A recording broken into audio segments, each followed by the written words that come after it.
Good afternoon student, कैसे हैं आप सब। आशा करता हूँ आप सब अच्छे होंगे। आज हम स्टार्ट करने वाले न्यू सेशन जिसमें मैथ की क्लास स्टार्ट होंगी। यूपी बोर्ड या सीबीएसई बोर्ड हो, ठीक है। क्लास 6 to 12 तक चलेंगी और मैथ की क्लास रहेगी विद एनसीईआरटी सॉल्यूशन। आपको देखना है, ठीक है। आप जो भी क्लास लेना चाहेंगे वो ले सकते हैं। आने वाले टाइम में और क्लासें भी इसमें ऐड होंगी। इस प्लेटफॉर्म पर सभी क्लासें पढ़ाई जाएंगी। फिलहाल मैथ की क्लास स्टार्ट हो रही है 6 to 12 तक। आपको मैथ की क्लासें देखनी है। आज मैं स्टार्ट करने वाला हूँ मैथ की क्लास 10th वालों के लिए। क्लास 10th है उनके लिए with NCERT solution.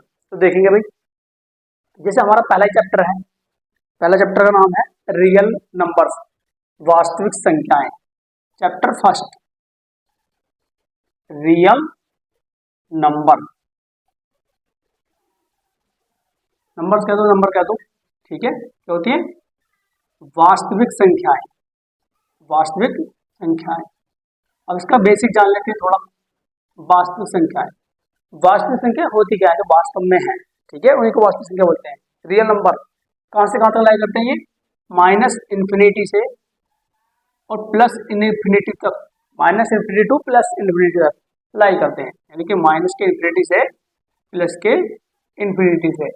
That is हम कह सकते हैं कि हमारे रियल नंबर होते हैं, बिलोंग करते हैं 0 plus minus 1 plus minus 2 plus minus 3 plus minus 4 और कहाँ तक जाते हैं? इन्फिनिटी तक जाते हैं, ठीक है। ये कहाँ तक लाई करते हैं? इन्फिनिटी तक। यही क्या होते हैं? हमारे रियल नंबर यानी वास्तविक संख्याएं होती हैं। अब बात करते हैं हम चैप्टर की। चैप्टर क्या है, इसमें क्या पढ़ा जाएगा? जैसे मैं लेके चलता हूँ मैं क्वेश्चन फर्स्ट की ओर। क्वेश्चन फर्स्ट में दिया है किताब में, क्या दिया है? निम्नलिखित जो हमें संख्या दे रखी है, ठीक है, निम्नलिखित संख्याओं को अभाज्य गुणनखंड, गुणनखंडों के गुणनफल के रूप में लिखना है। क्या लिखना है? जो हमें संख्या दे रखी है, चैप्टर पर अलग एनसीईआरटी का पढ़ रहा हूं मैं। निम्नलिखित संख्याओं को अभाज्य गुणनखंडों के गुणनफल के रूप में व्यक्त कीजिए। पहला क्वेश्चन है हमारा, पहले का पहला खंड 140 यानी 140 के हमें क्या करने हैं? प्राइम फैक्टर, अभाज्य गुणनखंड करने हैं। कितने करने हैं? अभाज्य गुणनखंड। तो भाई हमारे पास में है 140।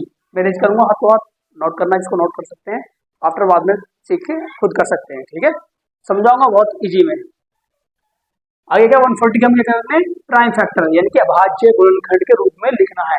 पहली बात अभाज्य की बात करा तो अभाज्य संख्या क्या होती है? प्राइम फैक्टर क्या होते हैं? Sorry, prime number. Prime number, prime number यानी कि अभाज्य संख्याएं। अभाज्य संख्याएं, अभाज्य संख्या वो होती है जो खुद से घटे, ठीक है, जो केवल अपने आप से डिवाइड होती है, जो खुद से घट जाती है, उन्हें अभाज्य संख्या कहते हैं। जैसे कि पहली होती है हमारी 2, 3, 5, 7, 11, 13 और वही 17, 19, 100 तक ही 25 होती है समथिंग, ठीक है, 25 होती है समथिंग, होती है। तो जो ये संख्या खुद से कटेंगे और कोई संख्या काटने वाली नहीं मिलेगी, ठीक है। इनको बोलते हैं हम अभाज्य संख्या बोलते हैं, प्राइम नंबर बोलते हैं। अब ऐसे में प्राइम फैक्टर के रूप में लिखना है इनके फैक्टर को। पहले फैक्टर से निकालेंगे फिर प्राइम फैक्टर, ठीक है। देखो इसे कट करेंगे भाई, 2 सत्ते 14 काटो, 2 तिया 6 बचा 1, 2 पंजे 10, फिर काटेंगे 5 सत्ते 35 और 7 एकम 7, ये कट गया। अब ये जो मिले हमें, ये फैक्टर मिले हैं। क्या मिले? फैक्टर। क्या है फैक्टर? यानी कि गुणनखंड। हिंदी में क्या बोलते हैं? गुणनखंड बोलते हैं भाई। क्या बोलते हैं? गुणनखंड। इसके फैक्टर कितने आए? 2 इंटू 2 इंटू 5 इंटू 7। इसकी क्या है? Factor only. अब लिखने हमें प्राइम फैक्टर, अभाज्य गुणनखंड के रूप में लिखना है ना हमें। तो प्राइम फैक्टर यानी कि अभाज्य गुणनखंड के रूप में लिखना है। इसके रूप में अभाज्य गुणनखंड के रूप में लिखना है। उसने ये कहा क्वेश्चन पहले में, अभाज्य गुणनखंड के रूप में, अभाज्य गुणनखंडों के गुणनफल के रूप में व्यक्त कीजिए। दो भाई कर रहे हैं। 2 कितने टाइम आया? 2 टाइम, तो 2 की पावर 2। डॉट, डॉट प्रोडक्ट भी किसको दिखाता है? मल्टीप्लिकेशन को दिखाता है, ठीक है। और चाहे तो क्रॉस का साइन भी लगा सकते इस प्रकार। और 5 आया 1 टाइम और 7 भी आया 1 टाइम। हो गया भाई ये प्राइम फैक्टर। यही क्या हमारा फाइनल आंसर होगा, ठीक है। आप चाहे से डायरेक्ट भी दिखा सकते हैं, इसको ना दिखाकर 2 आया 2 टाइम लिख सकते हो, 5 आया 1 टाइम लिख सकते हो, 7 आया 1 टाइम लिख सकते हो। अपन चाहो तो लिख दो, नहीं चाहो तो मत लिखो, ठीक है, तब भी आपका आंसर करेक्ट होगा। ये पहला खंड था भाई, ठीक है। मैं दूसरा कराने वाला हूँ आपको। दूसरा क्या है, पहला हो चुका है, अब मैं दूसरा कराता हूँ। दूसरा दिया है हमें 156, 156, होता आसान है, कट करना सिंपली हुई। 2 सत्ते 14, बचा 1, 2 अट्ठी 16, फिर काटेंगे भाई, 2 तिया 6, बचा 1, 2 नंबर 18, नहीं कटेगा अपने से क्योंकि विषम संख्या आ सकती है, ऑड नंबर है, अब काटेंगे 3 से, 3 बन जा 3, 3 3 जा 9 और 13 बन जा 13, हो गए। अब इसकी बात करें हम किसकी, फैक्टर यानी कि गुणनखंड। फैक्टर मतलब गुणनखंड, शॉर्ट फॉर्म में लिखूंगा मैं, पूरा आप लिख लेना, ठीक है, आपको पूरा लिखना होगा। मगर गुणनखंड कितने आए इसके, 2 इंटू 2 इंटू 3 इंटू 13। बात करें इनके प्राइम फैक्टर की, प्राइम फैक्टर मतलब अभाज्य गुणनखंड। अभाज्य गुणनखंड कितने होंगे, वही जैसे मैंने आपको पीछे बताया था, 2 आया 2 टाइम, पावर लगा दो भाई 2, मल्टीप्लाई 3 1 टाइम, पावर लगा सकते नहीं ले सकते, वो आपकी मर्जी रहेगी, ठीक है। यही क्या हो जाएगा हमारा फाइनली आंसर हो जाएगा। अब इसके 3 खंड बचे हुए हैं, उनमें से एक मैं बताता हूँ, बाकी आपको कर देगा ताकि वीडियो लंबी ना हो और आपको बोरिंग फील ना हो। होमवर्क मिलना चाहिए, अगर आप नहीं करना चाहो तो मुझे कमेंट कर देना, मैं सारे क्वेश्चन आपको करके दिया करूँगा, ठीक है। अगला है थर्ड पार्ट हमारा, जो कि सेकेंड पार्ट, थर्ड पार्ट है हमारा 3825, 3825 3825, इसके फैक्टर करने हैं पहले और फिर निकालना प्राइम फैक्टर की गुणनफल के रूप में, ठीक है। कट करो भाई, ये तो अभाज्य संख्या है, विषम संख्या 3 से काटी, 3 बन जा 3, 3 2 जा 6, 3 कम 3, 3 दूनी 6, बचा 2, 22 हो गया, 3 7 21, बचा 1, 3 बन जा 15, कट गया भाई, 3 से कट करेंगे, 3 4 जा 12, 3 2 जा 6 और 3 5 जा 15, कट करो 3 से, हाँ नहीं कटेगा, और करेंगे 5 से, 5 8 जा 40 और 5 5 जा 25, 5 1 जा 5 और 5 7 जा 35, क्योंकि 3 बचेंगे यहाँ से, अरे 5 ही कम 5 और बचा 3 और 5 7 35, अभी 17 से कटेगा, 17 कम 17, 70 बन जा 70। अब लिख दो भाई इसके गुणनखंड कितने होंगे, यानी फैक्टर, गुणनखंड मैं दोनों लैंग्वेज में लिख रहा हूँ आपके लिए, ठीक है। गुणनखंड इंग्लिश में क्या बोलते हैं, फैक्टर। तो गुणनखंड कितना है हमारे, हमारा है 3 इंटू 3 इंटू 5 इंटू 5 इंटू 17, ठीक है। अब इसे लिख देंगे अभाज्य गुणनखंड, अभाज्य गुणनखंड प्राइम फैक्टर, अभाज्य गुणनखंड के रूप में, अभाज्य गुणनखंड के रूप में, और गुणनफल के 3 की पावर 2, 5 की पावर 2 और 70 आया, 1 टाइम पावर लगाओ मत लगाओ वो हमारे ऊपर डिपेंड है, ठीक है। यही क्या हो जाएगा हमारा फाइनली आंसर होगा, समझ में आई बात, सही चल रही है भाई। अब आपके लिए 2 खंड बचे हैं, चौथा और 5वां, चाहो तो करवा सकते हो, मुझे कमेंट कर देना, मैं अगले नेक्स्ट जो वीडियो आएगी उसमें इन्हें इंक्लूड करूंगा, अगर नहीं हो पाया आपसे क्वेश्चन, ठीक है। आगे देखेंगे भाई, अब चलते हैं क्वेश्चन 2 की ओर, ठीक है। क्लास को मैं लेंथ ना लेके शॉर्ट लेके चलूंगा।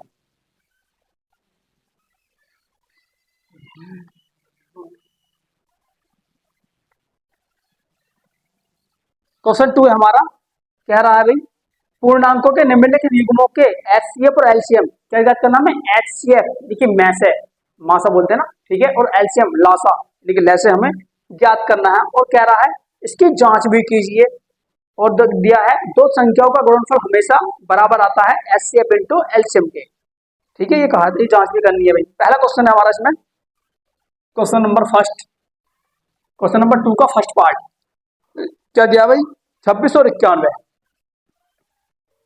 26 और 91, 26 इंटू 91, इसका क्या निकालना हमें, एलसीएम और एचसीएफ निकालना है, वो तो आता ही होगा आपसे, लेकिन मेरे तरीका से दूसरा यूज होगा, देखिए कौन सा, अभाज्य गुणनखंड विधि द्वारा निकालने वाला, ठीक है, क्या एलसीएम और एचसीएफ एक साथ निकलेंगे, देखो 26 के फैक्टर करने हैं और 91 के करने हैं, ठीक है, 26 के करेंगे और 91 के करेंगे, 2 ही कम 2, 2 तिया 6 और 13 ही कम 13, ऐसी काटेंगे 7 से कटेगा, 7 ही कम 7 बचा 2 और 7 तिया 21, अब काट दो से 13 का, 13 ही कम 13। अब बात को ध्यान से सुनना, इसमें एचसीएफ और एलसीएम का क्या फंडा होता है, देख लीजिएगा, एचसीएफ हाईएस्ट कॉमन फैक्टर, और एक होता है हमारे पास में एलसीएम, लीस्ट कॉमन फैक्टर। ठीक है, अब देखेंगे HCF। ICF होता है जो उभयनिष्ठ हो। सॉरी, पहले ये उस बात की लिखनी थी, वो लिख लिया पहले इनके फैक्टर लिख लेते हैं। 26 के कितने आए? 26 के आए 2 इंटू 13। अगर मैं बात करूं इसके प्राइम फैक्टर की तो पावर के रूप में लिख लेते हैं ना, 2 की पावर 1 और 13 की पावर 1। ये क्या हो गया? अभाज्य गुणनखंड हो गया, ये केवल गुणनखंड हो गए। ठीक है, हालांकि आगे समझ में आएगा। और 91 के भाई 7 इंटू 13, तो 7 की पावर 1 इंटू 13 की पावर 1। अब HCF से बहुत आसानी समझ में आएगा। अब देखो भाई HCF क्या होता है? HCF और LCF। HCF की बात करें पहले, HCF होता है उभयनिष्ठ। उभयनिष्ठ मतलब कॉमन। उभयनिष्ठ का मतलब जानते हो? कॉमन। कॉमन मतलब तुम्हारे पास भी है, मेरे पास भी है, उनके घर भी है और इनके घर भी है। ठीक है, उसे बोलते हैं उभयनिष्ठ। उभयनिष्ठ मतलब कॉमन। उभयनिष्ठ गुणनखंड फैक्टर, कॉमन फैक्टर। उभयनिष्ठ गुणनखंड में सबसे छोटी घात वाले गुणनखंडों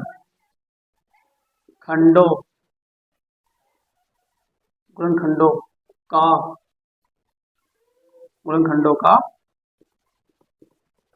गुणनफल। देखो भाई ऐसे क्या होता है? ऐसे वो होता है जो उभयनिष्ठ गुणनखंड होते हैं और उनमें भी सबसे छोटी घात वाले गुणनखंड, मैं आपको समझाऊंगा। और उनकी घात वाले गुणनखंडों का गुणनफल ही क्या होता है? HCF होता है। अब HCF जो दोनों के पास हो, ठीक है, जो दोनों के पास हो।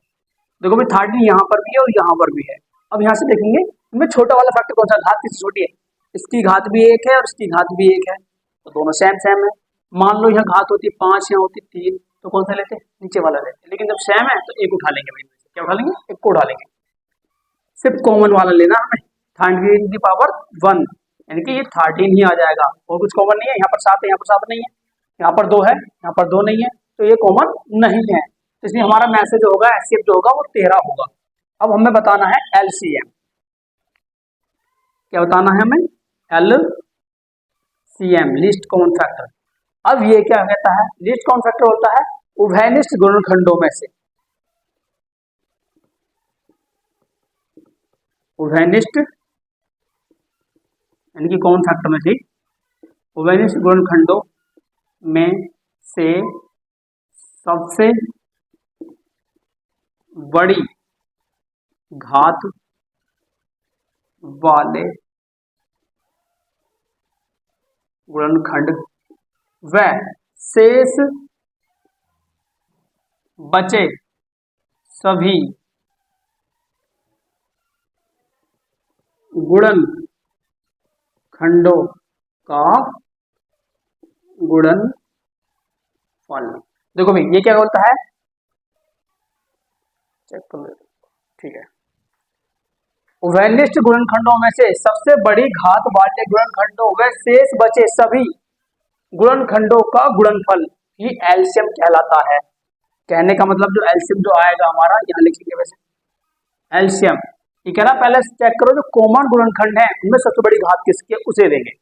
लेकिन यहाँ तो भाई अगर मान लो 5 होता, यहाँ पर 3 होता, जो पहले वाली कहानी, तो हम बड़े वाले को इंक्लूड करते हैं इसमें और HCF में छोटे वाले को लेते हैं। ठीक है, तो यहाँ पर लेके कौन सा वाला है? लेकिन यहाँ पर तो दोनों सेम ही है, तो एक ले लेंगे यहाँ से। क्या ले लिया हमने? 13 ले लिया, 13 की पावर 1। अब फिर वो कह रहा है जो शेष बचे हुए हैं ना उन्हें भी सभी को लेना है। शेष बचा क्या? हमारे पास में 2 बचा है और 7 बचा है। क्या बचा? 2 की पावर 1 बचा और 7 की पावर 1 बचा, यानी कि 13 की पावर 1 का मतलब 13 और 2 की पावर 1 का मतलब 2 और 7 की पावर 1 का मतलब 7। इनकी गुणा कर देंगे भाई, कितना आ गया? 13 दूनी 26, ठीक है, 7 दूनी 14 और 14 की 42 और 14 एकम 14, 14 और 4 18, 182। ये क्या हो गया? हमारा LCM आ चुका है 182। अब उसने एक बात और कही थी, दो संख्याओं का गुणनफल, सवाल में लिखा हुआ है दो संख्याओं का गुणनफल, नीचे करेंगे, ठीक है। दो संख्याओं का गुणनफल बराबर होता है HCF इंटू एलसीएम के, ये उसने कहा है, ये प्रूफ करके हमें दिखाना है, जांच करनी है। यहाँ पर लिखेंगे जांच। अगर ये बराबर होगी तो हमारा ये सवाल जो है वो सही होगा, अगर बराबर नहीं आया तो सवाल हमारा गलत होगा। ठीक है, देखेंगे भाई, अब ये हमें प्रूफ करना है। और हाँ, ध्यान रखना, मैं ये अलग अलग मार्कर का यूज कर रहा हूँ, आपको केवल ओनली ब्लू पेन का यूज करना होगा। जब सॉल्यूशन स्टार्ट कर देते हैं, जैसे हमने यहाँ से सॉल्यूशन स्टार्ट करा, तो हमें क्या डालना है, यहाँ से सॉल्यूशन को ब्लैक से डाल सकते हैं, बाकी सब क्या करना होता है, ब्लू से करना होता है। ठीक है, कलर पेन का यूज नहीं करना। अब देखो यहाँ पर दो संख्या क्या आती है हमारी, 26 और 91, यानी इनका होता गुणनफल 91, गुणनफल मतलब गुणा करनी है, वो बराबर होगा HCF। HCF कितना भाई हमारा 13, और गुणा में एलसीएम, एलसीएम कितना है 182, 182। अगर ये बराबर आते हैं तो हमारा सवाल सही होगा, कह रहा है, और सवाल तो वैसे ही सही होगा। ठीक है, चेक हो जाएगा इससे। और ये उसने कहा भी जांच करनी है कि दो संख्या का गुणनफल होता है वो एचसीएफ और एलसीएम के बराबर होता है। देखेंगे, इनकी मल्टीप्लाई कर दो भाई, करो जरा गुणा 26 और 91 की,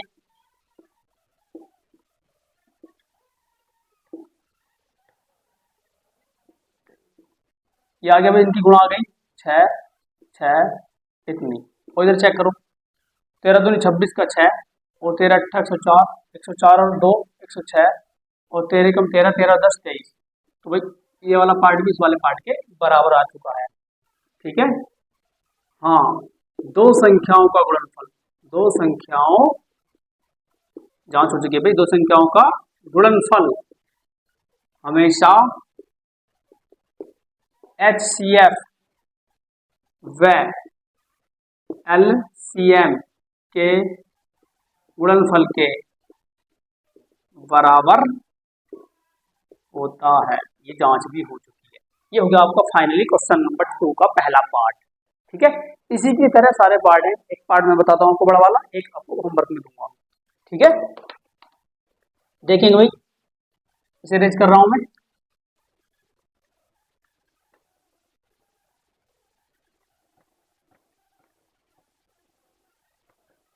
अगर आपको स्पीड ज्यादा दिखाई दे तो कमेंट में कर देना, मैं स्लो कर दूंगा स्पीड। अगर स्पीड स्लो लग रही है तो थोड़ी बढ़ा दूंगा। ठीक है, लेकिन जो वीक बच्चे हैं उनके लिए स्पीड स्लो ही सही है।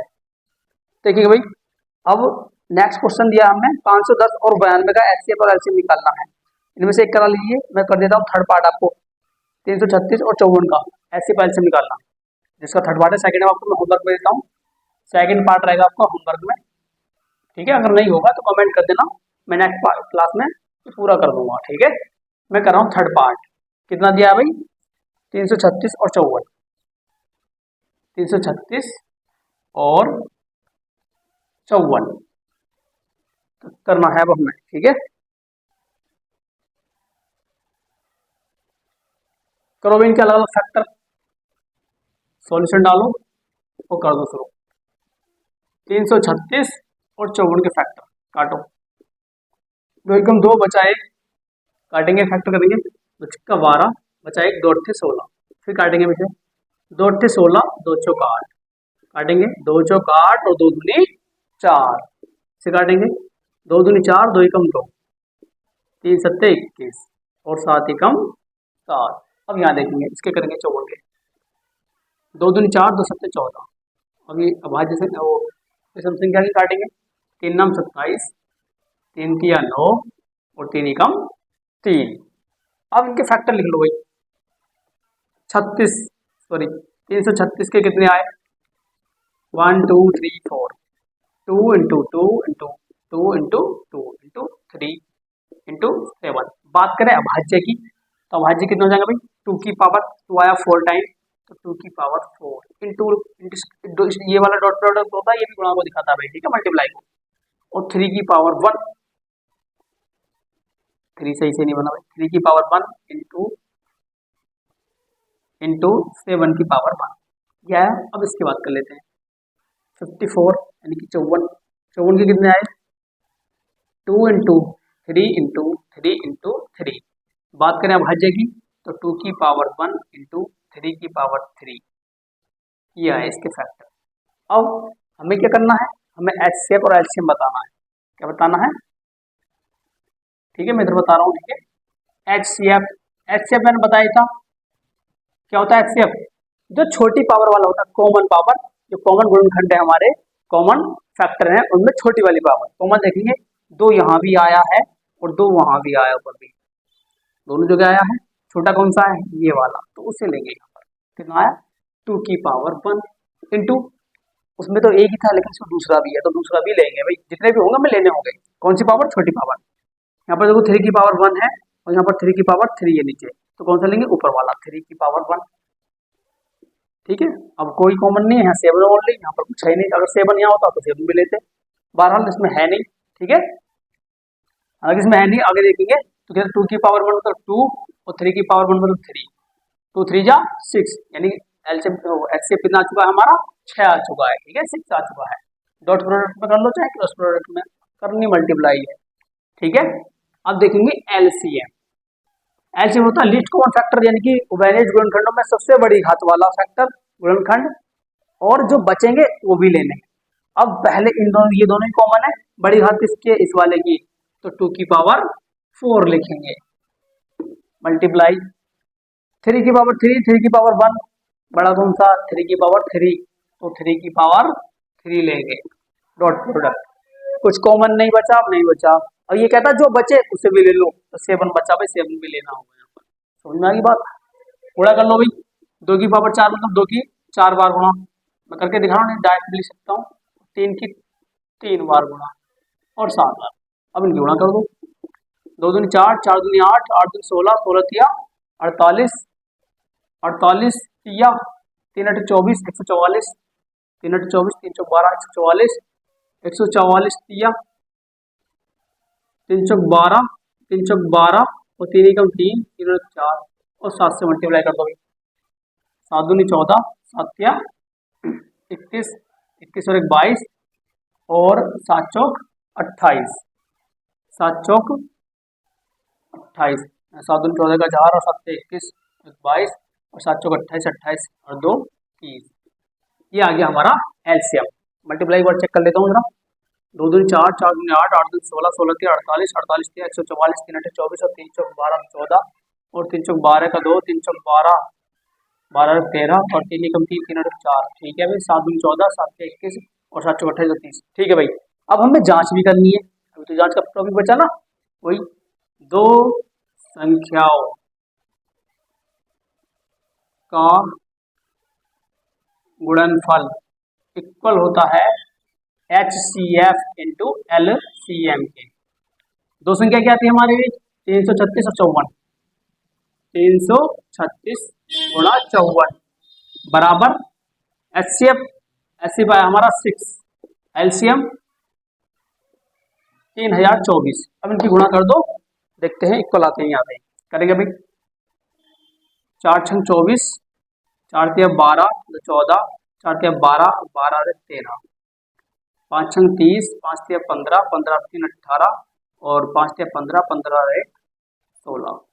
कितना आ गया भाई, 6 4 1, 6 और 1 7 और 1 8 और 1 बराबर। अब इनकी गुणा कर लेंगे जरा, 6 चौक 24, गड़बड़ होगी भाई, हाँ गड़बड़ तो कर दी, 4 ही आया है ना, क्योंकि 4 छंग 24 था। ठीक है, ऐसे करेंगे, 6 चौक 24 का 4, 6 दूनी 12, 12 तो 14 और 6 कम 6, बचा कितना भाई, एक हाथ से बचा था ना, एक गलत कर दिया क्या, कहीं गड़बड़ हो गई, चेक कर लेंगे दोबारा। 4 छंग 24 का 4 हासिल 2, 4 तिया 12, 12 तो 14 और भाई 4 तिया 12, 4 तिया 12, ठीक है, 4 तिया 12 तो 14 और 4 तिया 12 13। अब करेंगे 5 छंग 30 का 0 और 5 तिया 15, 15 3 18 और 5 तिया 15, 15 16, 4 आ गया, 4 आ गया, 8 3 11, 6 और 1 7, 7 और 1 8 और 1 8, ये हो गया। ठीक है, क्या चुका है इधर, इसकी गुणा करेंगे, 6 चौक 24 का 4, 6 दूनी 12 तो 14 और 6 कम 6 और 6 तिया 18, 181 44, 181 44। तो हाँ, इसमें ये लिखना, हाँ दो संख्याओं का गुणनफल कोमा लगा देंगे HCF व LCM के गुणनफल के इक्वल होता है, बराबर होता है। समझ में आई बात? ठीक है। अब नेक्स्ट क्वेश्चन जो बचे हैं वो मैं आपको कराने वाला हूँ अगली क्लास में, जिसमें आप कमेंट करना जो क्वेश्चन बचे हुए हैं, अगर आपसे नहीं हुआ तो मैं आपको करके दूंगा। ठीक है, मिलते हैं नेक्स्ट क्लास में कल इसी टाइम। तो वीडियो को लाइक और चैनल को सब्सक्राइब जरूर करें, और हमें फेसबुक पेज पर भी फॉलो करें, और अपने दोस्तों को वीडियो शेयर करें ताकि उनकी ये हेल्प हो सके। ठीक है, उन्हें पढ़ाई में हेल्प मिल सके।